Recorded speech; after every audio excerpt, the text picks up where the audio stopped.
Telefon koyduğun zaten varken.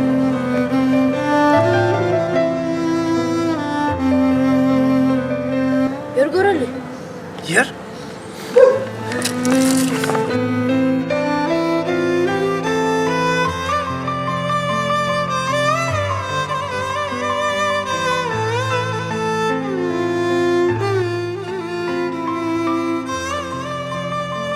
Didar, men kakam yana var yanına.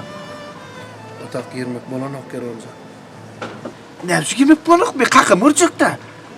Kervancan kakan daş yolları var ya. Näçe? Kakan daş yolları işe var ya. Sana ullokan men kel maşina alıp bermekçi. Sen şonu arzu ededin ha. Men taşlap gitdim kakam. Yok kakan taşlak gidemek o hukman geler. Man ullukan alman var ya, ullukan maşin. Ullokan maşina mı? Kakam men koyup gitdim.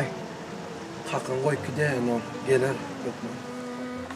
Bolya, onu men garaşık kakam. Karas kakan hukman geler Kervancan. Bolya. Kervancan, amarik etsin etsin.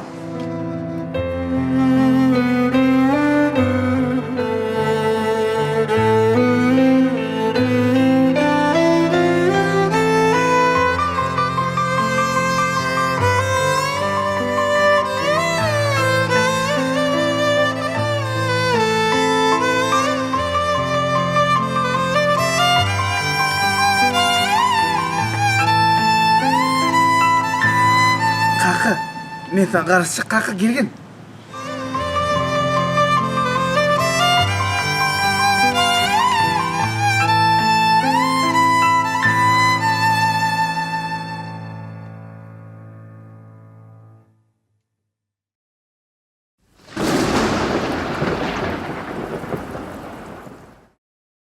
Akbal çökürüpdir iki omzumy.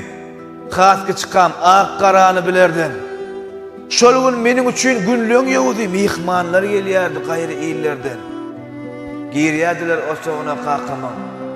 Näme bolýar, aglaýanma, gülýän ýok. Çaga soralarıma jogap tapmadım. Goýa näme bolýanyny bilýän ýok. Onýan çağda ýüklediler kakamy. Ağaçtan yasalan näwelli wada. Kakam nirek var ya deyip soradım. Uzak menzillere işe deydi buradım. Kakam uğradıp da sağollaşmağı. Yavaşça yılgırdı elini sağlığı. Kakamın hem de melekanın izinden yılgırdım da iki elimi sağlıgadım.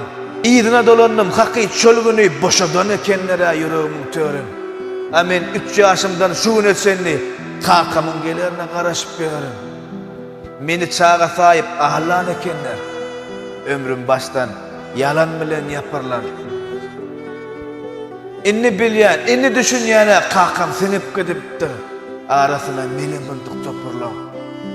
Ağaç saat diýäni tawud ekeni. İşe gidilen yer gawur ekeni. Kakam son kuýoly uğrayan wagty. Yılgırıp elhanlaryna bakar eken. Kaka, men sana garaşyk kaka girgin.